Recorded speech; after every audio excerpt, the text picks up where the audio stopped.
Well, we've been watching Russia sow insecurity in East Ukraine for more than a year now. Fears are spreading to other nations in Eastern Europe as well. Poland is asking the United States for help in developing a missile program. And many countries in the area, along with Russia, are feeling the unrelenting strain of sanctions. Those sanctions may be aimed at Russia, but the fallout is also hurting Crimea, Georgia, Moldova, Belarus, and Ukraine. Well, joining us again is Steve Acunto from the Consular Corps College. Steve, let's start with Russia.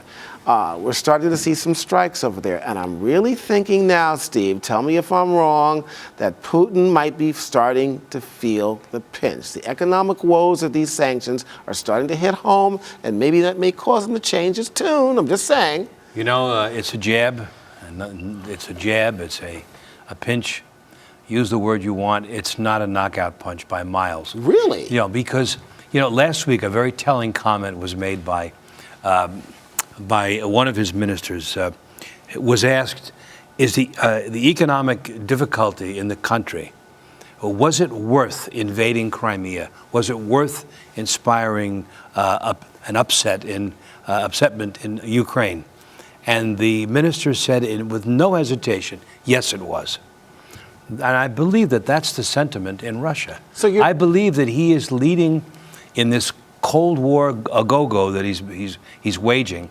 My opinion is he's still got the populace on his side. And you're talking perhaps in a sense here, in my vernacular, popular humanism in a sense of nationalistic pride in trying to bring back the old Soviet Russia with the satellite states, surrounding it. Julian, we talked about it before.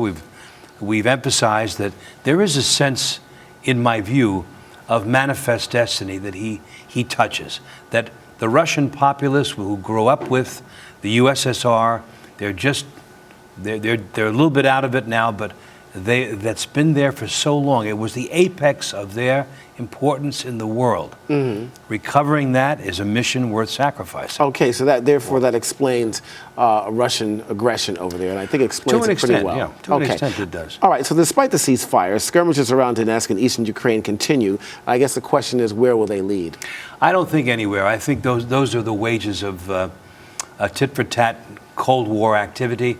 I think that, because you blow a whistle and say we have sanctions, we have a ceasefire, it doesn't mean that rebels are going to acknowledge that. In every crisis today in the world, we're seeing borderlessness.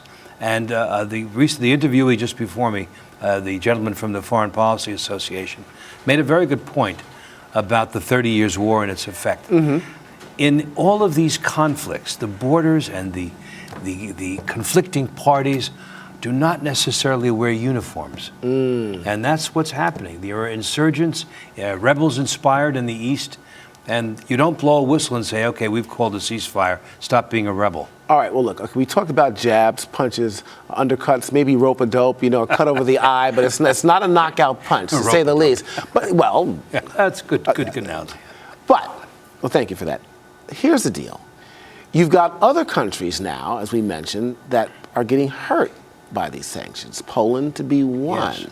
What happens after these punches and these jabs over the eye become so big that it might lead to a knockout punch and perhaps maybe military intervention or something else being done because of the sanctions? There's no question it could. You've got the European Union sees Poland as sort of its Eastern success story. And the Polish GDP is extraordinary. It contrasts very favorably to those of the so-called, to those of the former Soviet Union, Ukraine, Belarus, the rest, Moldova. So Europe has a lot vested in the Polish format, and I think the United States does as well. The economic sanctions are hurting the entire region. The United States' role in it, it's an active role now, but it has to get a bit more active on the economic side. The sanctions have to be squeezed a little bit harder, in my opinion, for this to work. Otherwise, with Gazprom still functioning, the biggest Russian investment in Europe, with the sanctions hurting the sanctioners, if you will, there has to be a change in equation. We'll wait and see. Steve Acunto, thank you. Thank you. All righty.